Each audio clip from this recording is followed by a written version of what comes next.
베드로는 분명히 사명을 놓쳤죠. 지금 자기 본래 그 일인 고기 잡는 일로 돌아왔습니다. 그래서 또 밤새도록 그물을 던졌지만 한 마리도 못 잡았다 그랬거든요.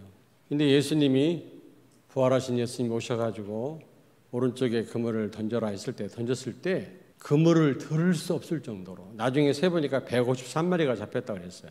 그 처음 만났을 때 사건하고 너무 흡사하다고 생각을 합니다. 아마 베드로는 그때 생각을 많이 했을 겁니다. 정말 여러분 예수가 그리스도라고 하는 이 언약 제대로 붙잡지 않으면 우리는 세계복음화 못합니다. 237 나라 5천 종족 살리기는커녕 나 하나도 주체를 못합니다. 결국에는 그 먹는 것 때문에 사는 것 때문에 전전긍긍할 수밖에 없어요. 본업으로 돌아왔다 그랬거든요. 237 나라와 5천 종족을 살릴 그런 신분인데 복음 못 누리면 세계복음화 못하고 결국 밥 걱정해야 돼요.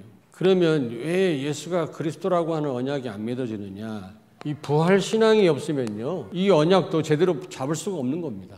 창공에 나는 새도 하나님 먹이신다고 했는데 생업으로 돌아간 거 있죠. 사명 놓치니까. 영적 문제가 많은 분들, 좀 시달리는 분들도 기억하셔야 돼요. 전도하라고 그랬더니 내가 지금 죽겠는데 무슨 전도냐, 왜 자꾸 눌리게 전도 얘기하느냐 그러는데 사명 모르면 치유 안 됩니다. 힘들어도 들으셔야 돼요. 사명 감당하셔야 돼요, 여러분이요. 비록 내가 전도는 못해도 전도가 하나님의 계획이구나, 소원이구나, 이걸 아셔야 치유가 일어나는 거지. 위로의 말씀, 그런 말씀만 들으려고 그래요. 그리고 이 베드로는 3번 예수님 부인했잖아요. 부인할 정도가 아니라 그분을 저주하면서 부정했다니까. 사명 감당은커녕 굉장한 실패를 한 사람이었습니다. 거기에다가 지금 다시 본업 들어와서 그물을 던졌는데 한 마리도 못 잡았다.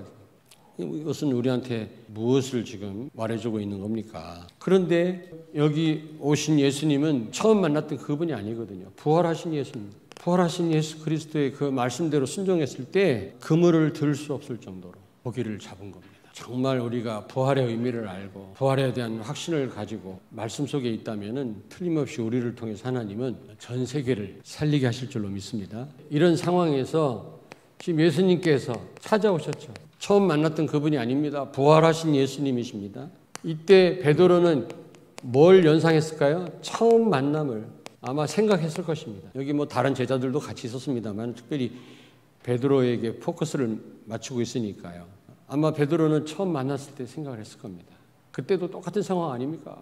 밤새도록 애쓰고 수고했지만 한 마리도 못 잡았는데 예수님 말씀대로 순종했더니 상식에도 안 맞고 말이지 전문성도 없는 그분의 말씀대로 했더니 2배 실을 정도로 고기를 잡았다고 했잖아요. 그때를 아마 연상했을 것입니다. 그러면서도 나를 따라오너라, 사람을 낚는 어부가 되게 하겠다고 말씀하신 그 생각이 났을 겁니다. 그런데 웬일입니까? 지금 다시 본업으로 돌아왔잖아요. 철저하게 실패했습니다. 왜 그랬냐 말이죠. 결국에는 부활에 대한 확신이 없어서 그래요. 예수님이 이 부활의 실제에 대해서, 실제와 능력에 대해서 예수님이 베드로에게 또 거기 있는 제자들에게 보여주신 겁니다. 밤새도록 잡았지만 한 마리도 못 잡았는데 예수님이 시키는 대로 했더니 오른쪽에 그물을 던졌더니 많은 고기를 잡았다고 했거든요. 그러면 부활하신 그 예수님 자신을 그대로 그들에게 보여주셨을 뿐만 아니라 그 능력을 보여주신 거죠. 또 하나 예수님이 베드로를 특별히 책망하지 않고요, 예수님에 대한 사랑을 확인하셨어요. 베드로에게 네가 나를 사랑하느냐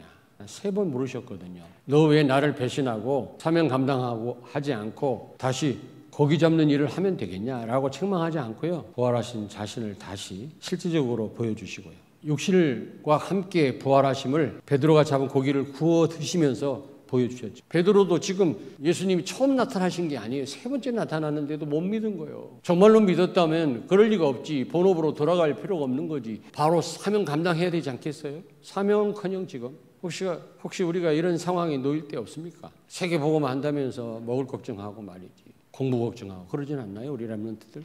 그런 신분이 아니라니까. 예수님이 사랑을 확인하신 다음에 다시 사명을 주셨어요. 구체적으로 사명을 주셨어요. 어린 양을 먹이라. 렘넌트를 세우라는 얘기죠, 결국에는. 그래서 우리는 어떻게 해요? 베드로와 같은 우리는 상황에 처할 수 있다. 천명을 깨닫고 소명을 알고 예수님 따라 나섰지만 어느 날 먹을 걱정하고 흔들릴 때가 있단 말이죠. 우리는 그리스도를 증거하기는커녕 움츠러들 때가 많단 말이죠, 우리가요. 안 그렇습니까? 그럴지라도 우리는 어떻게 해요? 다시 시작하면 됩니다. 오늘 예수님이 이 디베랴 호수를 찾으신 이유는 다시 시작해라. 우리에게 말씀하는 거예요. 우리에게. 새로 시작하길 바랍니다. 복음 가진 제자는 하나님은 그리스도는 포기하지 않습니다. 끝까지 찾아오셨습니다.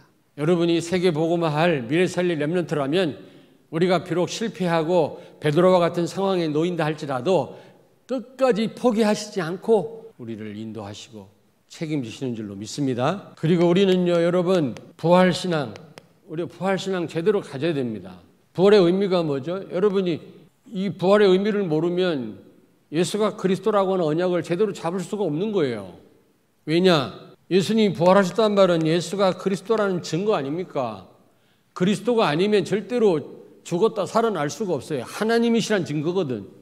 예수님의 완전성. 여러분과 함께 계신 그리스도는 모자란 분이 아니라니까요. 죽음을 이기시고 부활하신 분이십니다. 하나님이시란 증거거든요.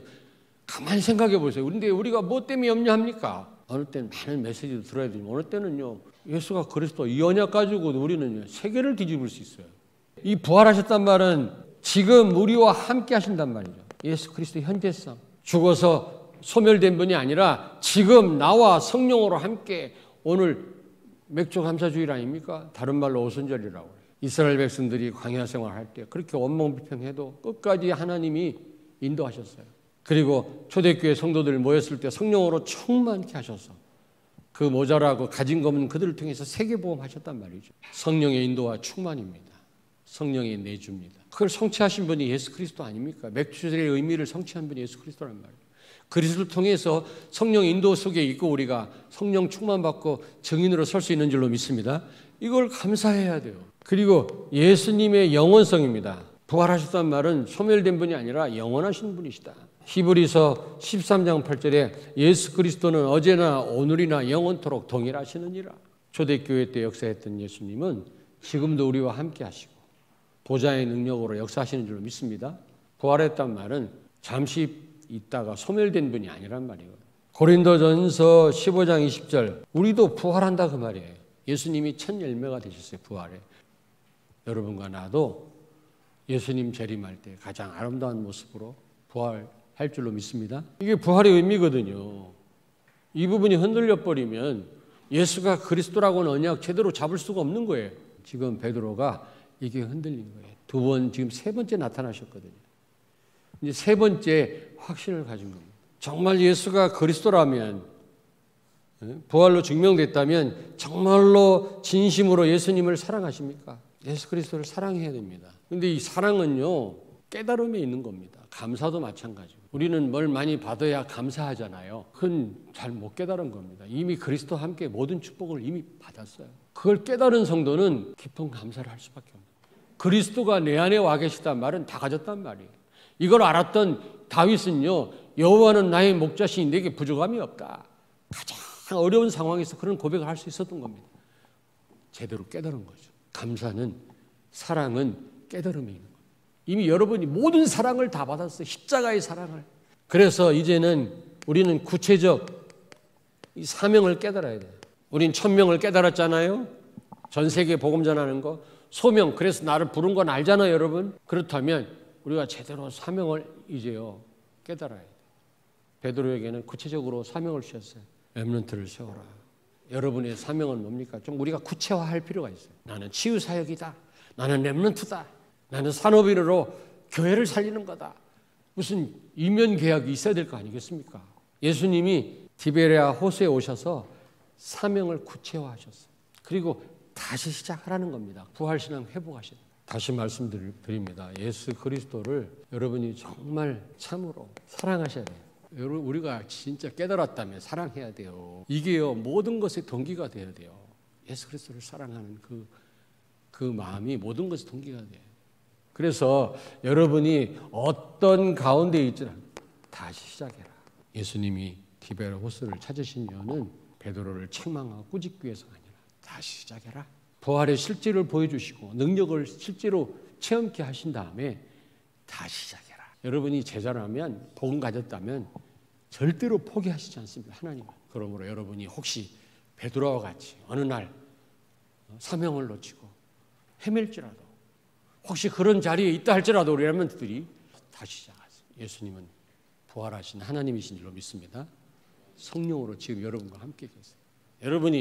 여러분 부활에 대한 확신을 가질 때 성령께서 맥주절의 이 의미를 성취하신 그리스도께서 여러분에게 성령을 보내셨어요. 그 성령은 하나님이십니다.